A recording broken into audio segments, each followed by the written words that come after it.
How you doing? All right, mate. How are you? I'm fine, thanks. Yourself? I'm all right, mate. I'm okay. Good. What have you been up to? I've been busy, Ross. I've been busy doing a lot of the stuff that I do online. It's very, very time consuming. I'm trying to build a platform on TikTok because I've been getting silenced on the other platforms. What platforms have you been getting silenced on? I lost a 200,000 following on Facebook, and my YouTube channel gets quite heavily shadow banned. So How do you know you've been shadow banned? How do you know that? my subscribers tell me I had a guy that does social media for a living investigate it, and he apparently analyzes the analytics and he gives you feedback. He does a report on it, and it's pretty accurate the way he deciphers it all. It's way more into I'm clueless with tech, but my subscribers repeatedly tell me that every other day they've got to resubscribe and search for my channel. They're repeatedly unsubscribed from it and they have to physically go in and search for it. Something's just doesn't add up. It's because of the content, Russ. Right. So Okay. All right then. Other than that, are you all right, Alex? I'm great, mate. Yep, I'm fine. Good. Did you watch the boxing at the weekend? I didn't. I was on the road. I was down your neck of the woods to be actual. Whereabouts? Well, I was. I don't know exactly where you are, but I was at Sheffield and I was at Rochdale. Rochdale, yeah, that's Manchester, isn't it, that area? Yeah, so I was at Sheffield. I know that's not quite far from you, I don't think. No, it's Sheffield postcode where my office is, isn't it? Yeah. Okay, well, you must have seen the Joshua fight then, we on Garno, surely. Yeah, I didn't get it. I didn't get it live, but I did get it. Yeah, eventually, I got it in the early hours of the morning. Right, what do you think to it, Alex?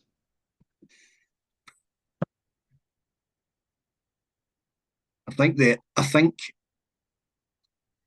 Ngannou's claiming that he feels he was drugged. He's made some claims. I've got no reason to doubt him. He doesn't seem like the type of guy that would waffle. But He says he was what, drugged? he's now made a statement saying he was drugged. He said that he felt like he was falling asleep from the late afternoon onwards to the time of the fight, and his trainers confirmed that he just was acting out of sorts and stuff. I don't know how accurate it is, but you can't stand static in front of somebody the size of Anthony Joshua. So we can't tell anything from it. I mean, Spencer's running away going crazy saying, he's back. This is the new era. He'll be the three-time champ. Spencer, who's Spencer Fearon? Spencer Oliver. Spencer Oliver. Oh, well, that's his friend, isn't it? I like Spencer, but he's coming away with some absolute whoppers lately. I mean, it's getting to the point where I'm struggling to listen to Spencer. And I've always liked Spencer Oliver. I've always respected him. Always thought he was a pretty intelligent, honest guy. Now he seems to be singing from a script. Obviously, somebody's paying him to be there all the time, but it's getting to be a hard listen. What did you make of the actual build up to it all and how they sold it, Alex? Uh, it's not anything remotely close to traditional boxing build-ups, and I just find it quite. I don't know if sad's the right word. It is a word I would use, but it's getting irritating, Russ. It's getting to the point where I'm struggling to, enjoy the build-up and have the anticipation for the big fights. I always loved the build-up to fights, before it all got derogatory and swearing and bringing families and wives into it. I just think that I think they're slowly. I think Frank and Eddie have sped up, like to the demise of the sport. I think they're nailing down their own coffins effectively. they're handing boxing on a plate to the UFC and ONE and all the other combat sports, PFL. That's what they're doing, and they can't see it because the greeds basically took control of their brain function. Really sad. What do you think when we've got fighters like Crusher Ben flying out to Saudi and they're coming out with statements like, if Saudi want me in Pac-Man, they can have me in Pac-Man, bruv. So basically, people are now putting themselves into dream matchups that are gimmick fights. David A were talking it at weekend, but right money, David A was saying he'll fight anybody in Saudi, and he's not the only one. People are selling their souls. Look at this. Big John Fury, Big Joe Egan, old John Roly-Poly, and Mickey Fio. Look at them lot. When has anybody seen them have a fight in the last 30 years? But they all of a sudden think they're in mix. Do you see where I'm coming? This is what happens. Big Glenn McCrory thought he were in mix against Roy Jones. Then when it all collapsed, look what happened. He's had a breakdown, and he's depressed. Do you know what I mean? This is what money does to people in the sport of boxing. Every pug thinks they've got one last hurrah in them, even when they get to 60. It's craziness. They should be sat down with their grandkids. That's what they should be doing. I'm 47, Russ. The last thing I want to do is fight somebody, especially in a boxing ring in front of an audience. Oh. You know, no matter how fit you think you are and what your brain tells you. I'm really struggling with the John Fury, Joe Egan. You know, nobody wants to see it. The problem is, Russ, Saudi are handing out bucket loads of cash like it's Highland toffee, you know, at a fun fair. It's nothing to them, because when you're Saudi and you're sitting in 3 billion barrels of oil, you just need to press the print button and print money off. It's only paper. It's nothing to them. 100 million quid is nothing. I've worked out in the Middle East. I know the money in the oil industry. I've seen the money that's generated when a start-up site can do 10 million barrels a day. They don't even care. They don't even care about that stuff. So as long as there's anybody with a little bit of greed that's, you know, maybe behind in the mortgage, they're all going to throw themselves in the mix. They don't care. And you couldn't embarrass these guys. Yeah, okay. Fury's been running around, he's planning to say interview after interview, going this country, that country, flying here, flying there. Have you noticed what Usyk's doing? No interviews. He's just in camp and he's not flying anywhere, is he? Consummate professional. He's the absolute shining example of how the heavyweight champion of the world should behave. Yeah.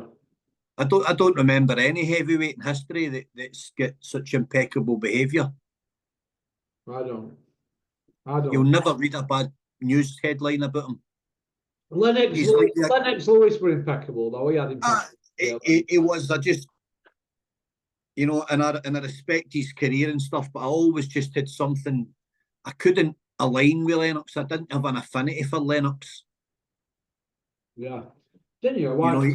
Because he said he was Canadian. Possibly, but also I do think he lacked, you know, natural charisma. Yeah. Yeah.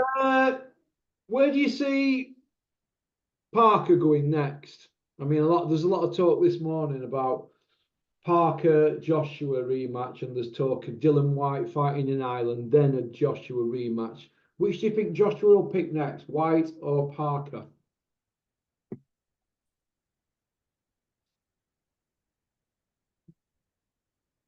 I don't see how you sell a fight with White in Saudi, but when money's no object and the promoters don't need to worry about selling tickets because the Saudis are picking up the tab, they'll throw anybody in with Joshua now because their heads are now all convinced that he's back and that he's, you know, it's like the third coming of Christ.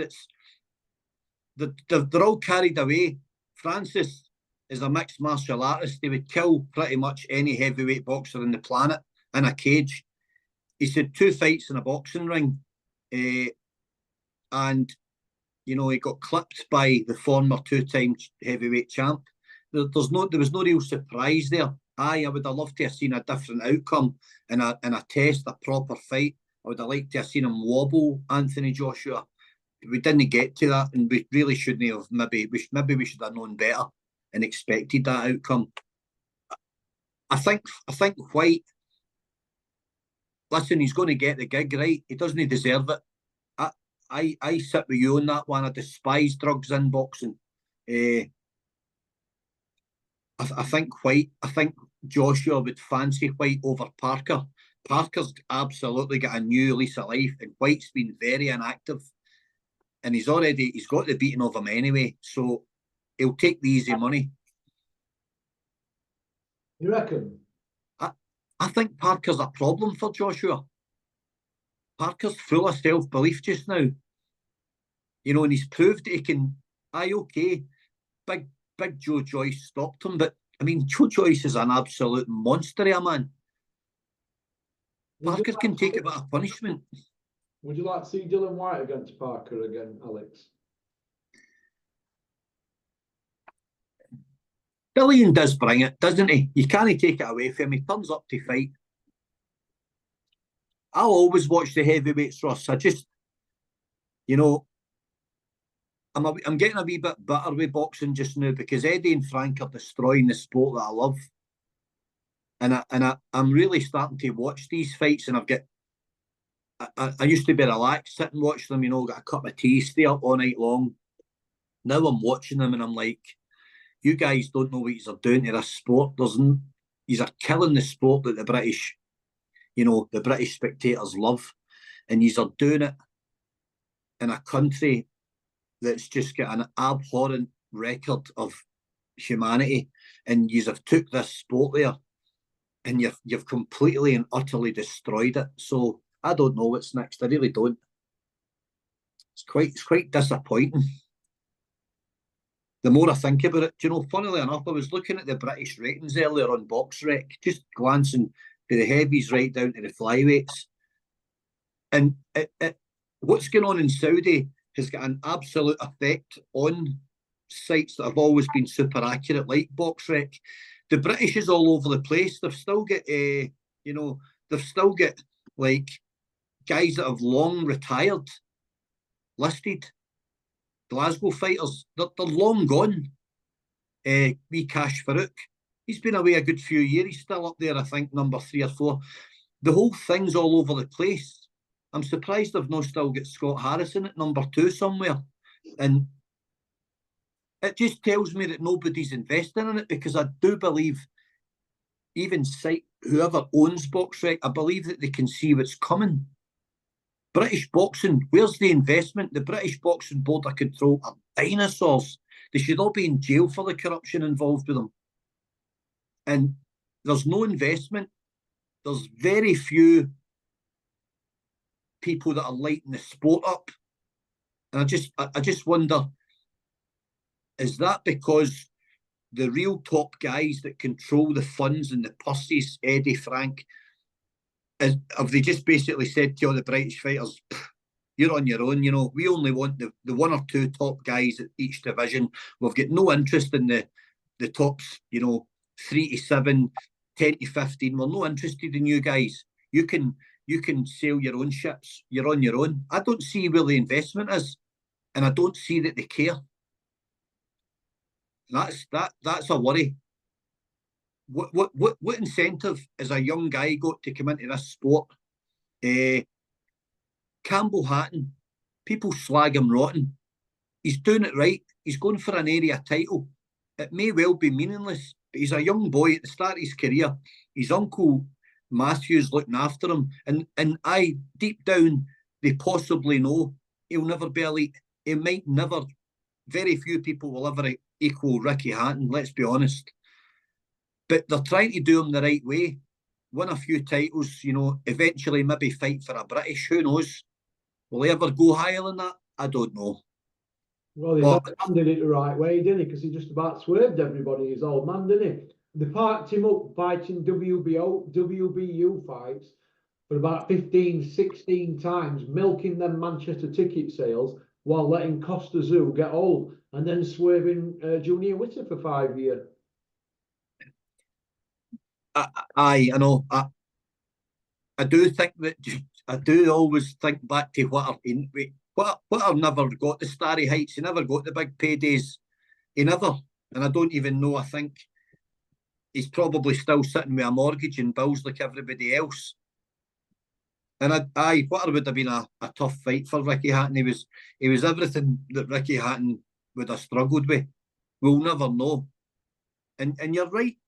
You're right. It is questionable, and Ricky Hatton spoke about it openly. But Whitter sits there and says nothing. He's not a guy for the camera. He doesn't really bother with it. He's just got on with his life.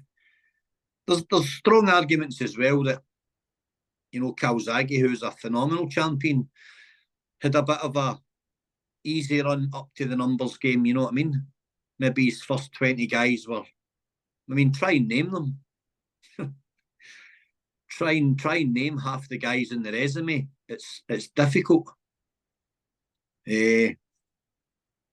But I suppose there's always going to be an element of protection.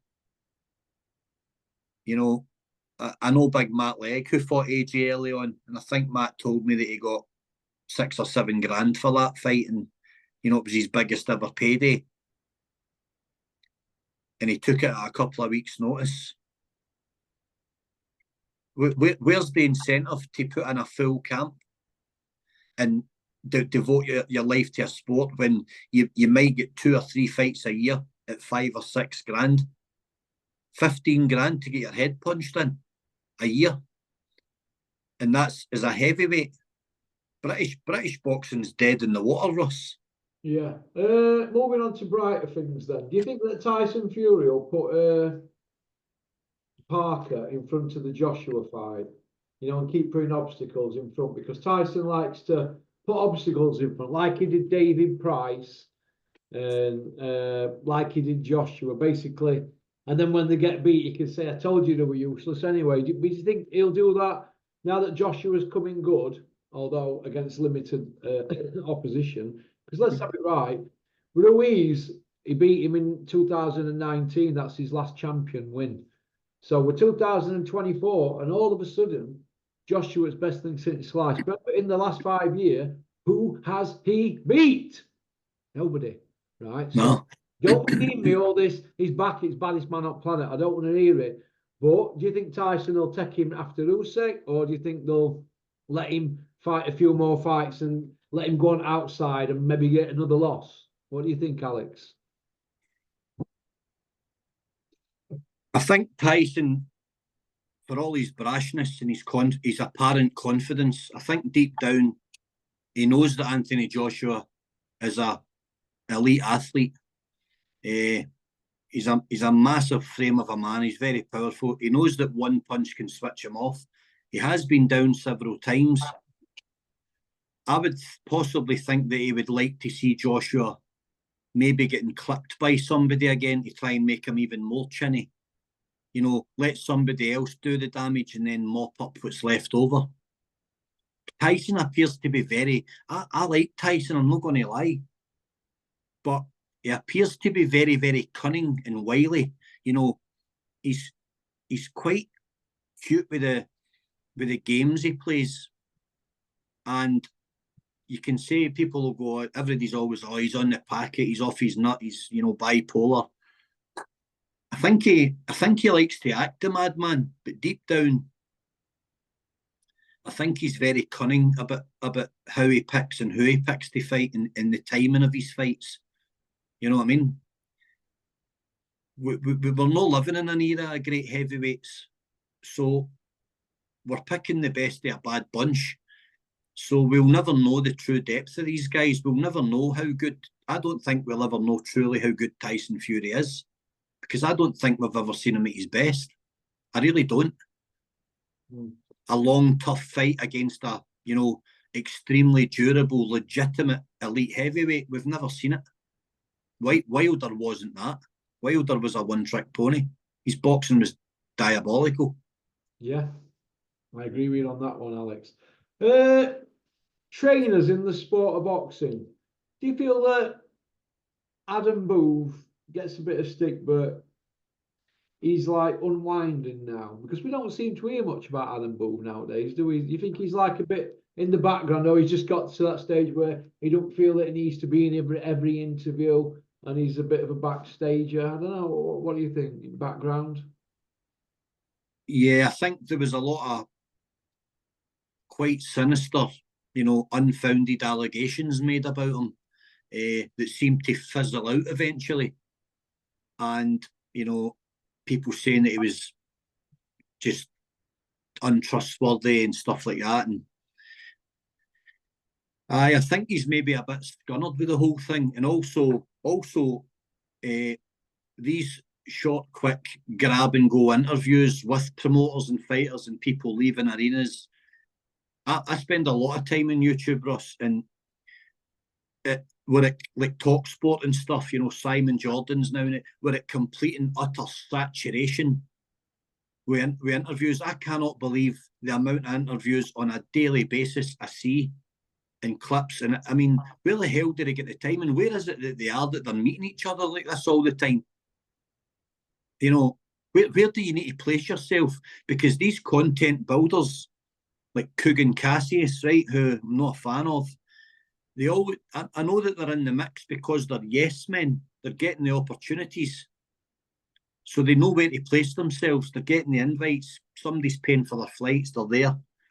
But it's too much. And I think the legit. You mean, when do you ever see like Matthew Hatton? You one interview every couple of years if you're lucky. You don't see it. I listen a lot to Dominic Kingo. I think he's a great brain. I could listen to him all day long. I think he puts all of them to shame, to be honest with you. And for some reason, he doesn't appear to get the credit.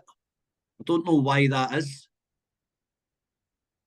Yeah. I think a lot of them might even be wary of him or worried about him because he is very articulate and he can speak well.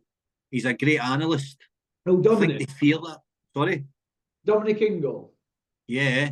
He breaks things down, doesn't he? He uses mainly logic and common sense with most things, doesn't he, basically? And he doesn't seem to be swayed by all of the bull that's going on and all of the, very similar kind of guy to Peter Fury, the way that they present themselves, articulate, stick to the facts, don't get caught up in the bull. They're not dazzled by the headlights. I like guys like that. I like guys that have just went about their business as trainers, the Tibbs. But I think the whole boxing Ben Davidson, boxer size Ben, all that stuff, and all of that started and YouTube kind of blew up. Everybody likes to bring their private lives and everything into, but what's that got to do with the sport? What's that got to do with coaching? Leave it at the door. They're selling themselves, aren't they? That's all it is. Selling themselves, isn't it, really? Aye. I do think Booth's at the end. I don't know if he'll ever have a big name fighter on board again or do anything again with a fighter. I think he's probably now been surpassed, in a sense, by the current guys, that are coming through. There's a lot of guys out there that you never hear of. Remember Anthony Farnell? He was a champion, and he's a great coach. I know a couple of boys that know him and completely dedicated. But Jamie Moore, you don't really hear much about them. Now, you hear about Anthony Farnell a bit in the past. I mean, Bellew used to he was Bellew's trainer, wasn't he? Yeah, he was. Aye. Okay. Derek Chisora. Where's he going now? I keep seeing him walking around Saudi every show with begging ball out, like Oliver Twist. Please, sir, more. But you think it's over for Derek now? I mean, what is he now? He's 40 odd now, isn't he? I think he'll be approaching that. He's a good bit younger than me, but I think he'll be approaching 40 at least. No, he's 40 odd. Oh, is he? Is he in his 40s? He's in his 40s now, like Ian Bellew. I just wondered, with all that chat at weekend, Hayes saying he'd fight at Bridgerweight, Tony Bellew was saying he'd fight Brzezinski, the Bridgerweight champion. And I just feel that that Bridgerweight and these these sort of guys. Chisora won't do Bridgeweight, but the others, Hay and Bellew, they'll be up for it. I just feel that why are we going back to these guys to give these the limelight when we should be looking at these next generation of fighters coming through? The Hayes, your Bellews, your Chisoras, the 40-odd, they're all old men, right? I don't want to see them on my screens on pay-per-view fights. I don't want to see it. Stop digging them up. Let's get these next gen, Solomon Dakras, Fraser Clark, Fabio Wardy. Let's bring them up into big fights. Your Hayes, your Bellews, and all them, your Chisoras and all that. They've had their time in the sun, haven't they? Cash Ali, he's 20-1 or 22 or something. Yeah, he's had a couple of losses, Cash. Them next door look after him, his career. He fights Joyce. And that's an hard fight for Cash, that. But if he beats Joyce, he's in mixed. But I don't see it going past one round. One round. That's what level I think Cash is at. No disrespect to him. I see Joyce running over him, doing a job on him. And that's it. So, but Cash is like one fight away from Saudi, isn't he, though? People can tell him, come on, Cash, do a few extra laps, do a few extra reps. You're one fight from Saudi. You can imagine what's going on, can't you? But if the lights are not turned on upstairs, it's no good, is it? I hope it is, but they're going to continue to feel Derek Chisora out until they need to push him out in a wheelchair. Right? That's what's going to happen. And I've been writing this on social media for the last 5, 6, maybe even 7 years. I've been writing this about him. There's times where he can barely construct a sentence. And there's damage being done. And it isn't nice to see, regardless of what kind of person he is. When you're putting guys like that top in a bill and you're contributing to permanent brain damage to sell tickets, it needs called out. Chisora would go to the opening to a bag of monkey nuts if somebody paid him. And the Saudis, like I say, buckets of dough, oil drums full of $50 bills. Derek Chisora is charismatic. He brings a bit of controversy. He sells tickets. Nobody knows what he's going to do next. He's flippant with his comments and his crazy chat. That makes good television and it makes good YouTube content. They'll milk him until he's staggering around, bashing his head off the walls. Like a hobo. And I don't even think he can see what they're doing with him and how they actually regard him. He's just a cash cow for somebody.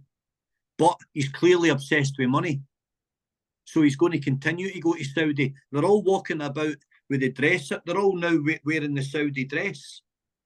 You've seen them. They look like proper monitor lizards. Human monitor lizards walking around with tea towels on your heads, sunglasses, and big blankets and sandals. Get a grip of yourself, Spencer Brown. You can be respectful of the culture, Ross, without behaving like that. Listen, if you're going out there, you do one interview and you just say, look, I just want to thank Turkey Al Sheikh for having me out here. I'm working out here. That's it. I don't want to see rimming every single interview from them all, from people who've never even met him.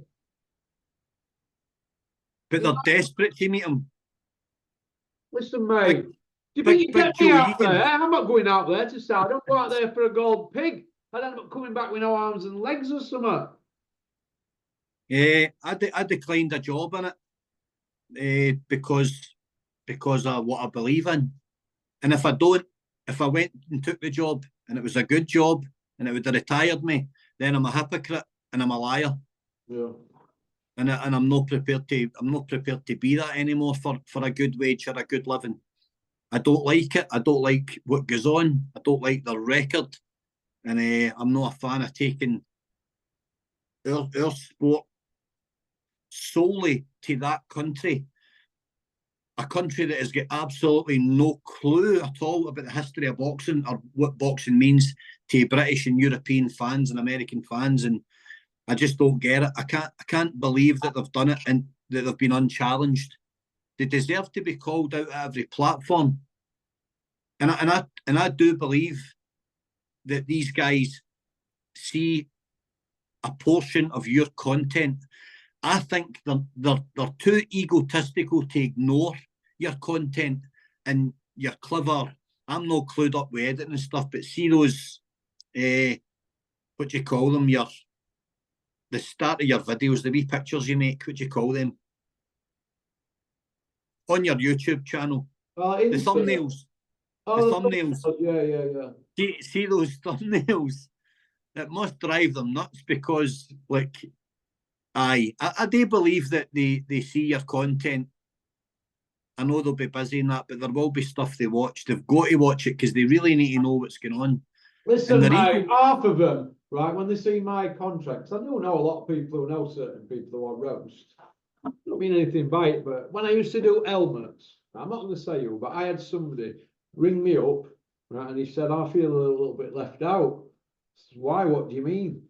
He says, well, I've seen Dennis and Peter Fury take it on chin being in helmets, but not everybody takes it on chin. That's why we had to stop it. These pulled plug on helmets here, not me. These pulled it because it frets. I'm talking frets.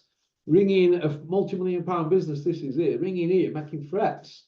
So seriously, run next door, making frets as well, yeah. So they've stopped. For helmet of the month. Helmet of the month, weapon at week. They were the only ones who got complaints about. We had complaints from Spencer Fearon, Bellew, Daniel Kinahan, rung Dennis. I'm going back about 5-6 years on that one, maybe 5 years.